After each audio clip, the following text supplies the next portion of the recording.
Hello everybody, it's Mars Spinnerack, and today we're doing some reviews. Today we're going to be discussing Black Panther versus Deadpool. How many times have we seen Deadpool in this freaking situation? Can this guy not behave? Look, I thought that if you would ask me if I would be reviewing this book, I'd be a month ago or 2 months ago, I would have said, hells no, I don't think I'm going to follow this title. But surprisingly, it's turning out a little interesting, as best as I can say. So once again, we leave off with, from the last story, Deadpool has been basically transferred out of, he came to Wakanda because he needed some of the vibranium to help save someone that he accidentally hurt. There was a bus that was being kidnapped, that they were going after some criminals, and Deadpool basically tried to, do his crazy comedy, and in the end result, someone got hurt, and he needed some vibranium to help save him. So he went to Wakanda, as opposed to just saying, hey, can I please have the vibranium? Can you help me out pretty please? I'm a changed man. Doesn't do that. He goes there. Of course, after past dealings with Deadpool, T'Challa's a little like taken aback. This dude is bad. I don't think he's cool. But, Captain America kind of likes him or works with him, so I'm not exactly sure. But end result, they start fighting, and he is kicked out. He loses his arm. And he just basically, I guess, transferred from one place to the next place. So he's out in the jungle, not in the jungle, but he's out like in the savannah. He's not in Wakanda per se, but he's outside or somewhere there in Africa. So we come and we see him, and what is he doing? He hooks up with some poachers, and this great picture. You have the whole Star Wars, you have the Pumbaa and the Lion King. Here those little dudes, the Lion King, hanging out. This is just absolutely a hilarious photo. It's just an absolutely hilarious photo, and I'm like, yo, what are you gonna do? These are the reasons people like reading Deadpool, because he's just over the frigging top. You're like, what the hell is he doing? And you're like, oh, there it is.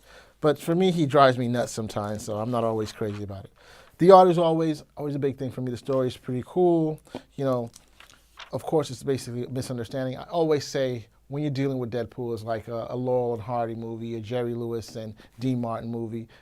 It's you have the straight man, you have the comedy relief, and Deadpool's the comedy relief. Black Panther is the straight man, and he can't get anything out of Deadpool that's serious or to the point. Deadpool, of course, he walks around. Here's another crazy thing. Deadpool goes out and he is. He loses his arm, so he needs something to cover this stuff. What does he pick? Does he pick another arm? Does he pick a tree branch? No, the nutcase picks what? A zebra head. I know that's going to disgust some people, so if you're an animal lover, this is just a comic book. We're not advocating it. I'm just saying he guy is a nutcase. Clearly 100% certifiable. Of course, the obligatory battle between him and Deadpool, which you gotta read. It works somewhat, but at the very end they get together, and now they're starting to work on things, and you're trying to understand why things are working out the way they're working out. I personally don't understand what's going on, but there's one great scene in the end of the film, at the end of the comic, that you're trying to figure out, like, yo, why? There were some brothers who were doing some poaching, and so they're on their plane, they're going back to the States because, things didn't work out with them and Deadpool. And at the very end, the very bottom of the scene, what do you see? You see little jack-o'-lanterns. And you're like, jack-o'-lanterns? Come on. Who the hell do you think is going to show up in this comic? And the question is why? Because, it's like a total left field as far as I'm concerned of what's happening. But it got me peaked. I'll probably be buying the next episode of this issue. So, hey, I say go out and read it. It's interesting, especially if you're a Deadpool fan. T'Challa fan, it's always a 50-50 thing there. But the comedy is just off the chain. And those classic moments, I mean, come on.